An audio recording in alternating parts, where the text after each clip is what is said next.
Hi guys, welcome back to my channel.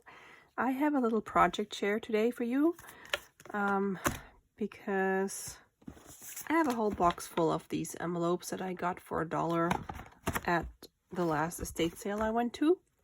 So these are 4 3/4 inches by 11 inches. And because I have a lot of them, I'm trying to figure out different ways to use them for my junk journals. The first thing I've done and showed in a different video was this little journal type flip thingy, where I just folded the envelope in half and I stitched in a little signature.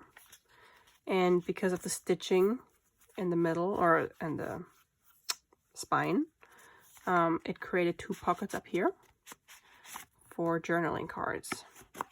So you can either create something like this that you don't put into another journal, and it's just a little journal on its own. This one I haven't figured out yet what I want to do, but I just want to show you because I also have a lot of lace. So I just used some scrapbook paper, covered the envelope, and just stuck on 3 layers of different lace ribbons. And then I'm gonna create pockets in here, and then I'm gonna decorate it.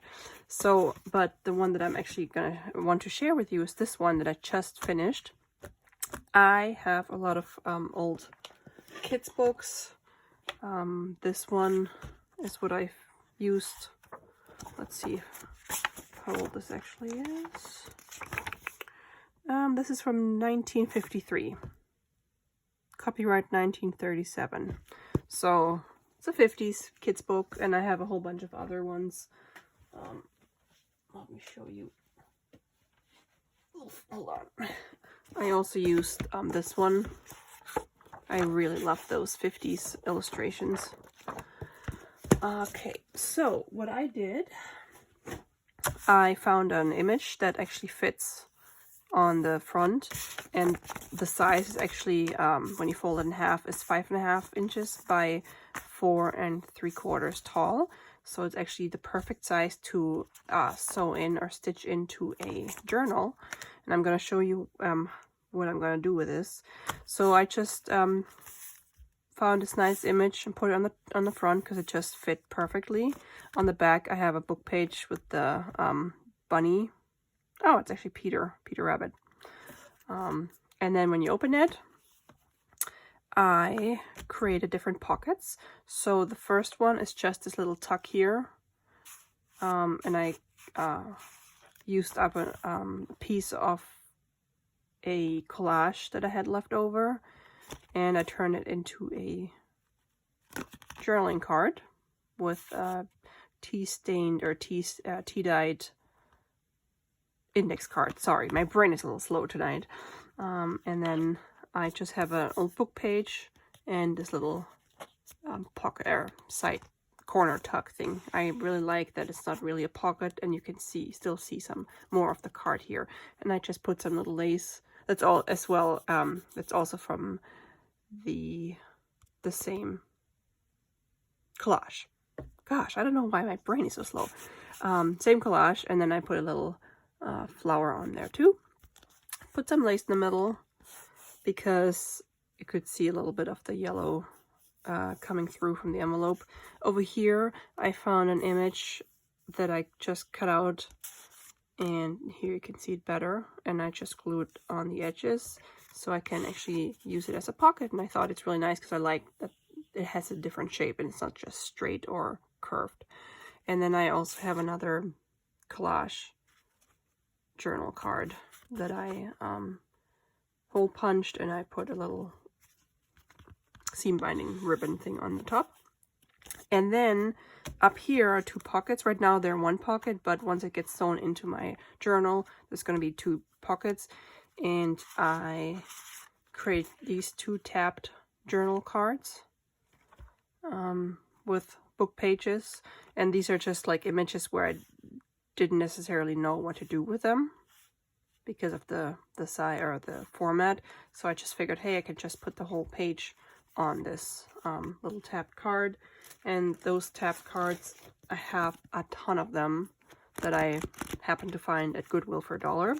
So this is another way for me to use those up, because I'm, like with the envelopes, I'm trying to figure out how I can use all my treasures that I found at Goodwill.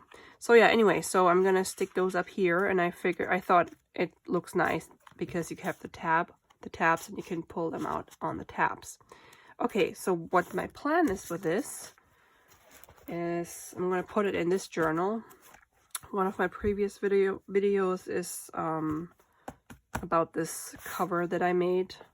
It's a paper patchwork that I sewn together, and then I used an old catalog pages from Sears for the inside of the cover. And I'm working on my signatures. I'm gonna have 3 signatures, and I tried to add one special item to each of them. So I have different papers, like coffee stained, some book pages, some writing paper, maps, all kinds of good stuff. And what I want to do with this, I may make one for each signature, or I'm gonna do 2 other things for these, so it's not the same throughout the whole journal. But what I want to do is, I'm just gonna, like, for example, for this one, stick it in here. So when I sew, excuse me, then it'll be like sewn into this. And what I do with my bigger journals, I don't only make 3 holes, I make 5 holes, because this way, this shorter insert actually gets 3 holes. Or 2, I don't know yet, depending on where I'm gonna put it in the signature. Whereas if I only had 3 holes, you would have 1, 2, 3, and then this would only hang on to one hole. So I don't want that. I always do 5. Yeah, so I thought that would be a cool addition. And because it has the same width, these are from an 8.5 by 11. So it's 5.5 by 8.5, yeah. And that's the perfect width. And I like it. So here you have 1 pocket and then a tuck. And then on the opposite side, you have another pocket. And, oops, another pocket here.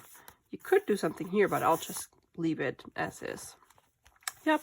So that's all I just wanted to share with you tonight.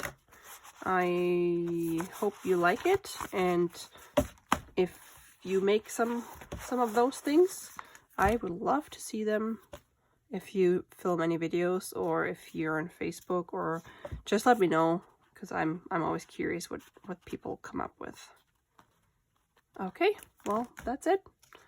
And I'll talk to you in my next video. Bye, guys.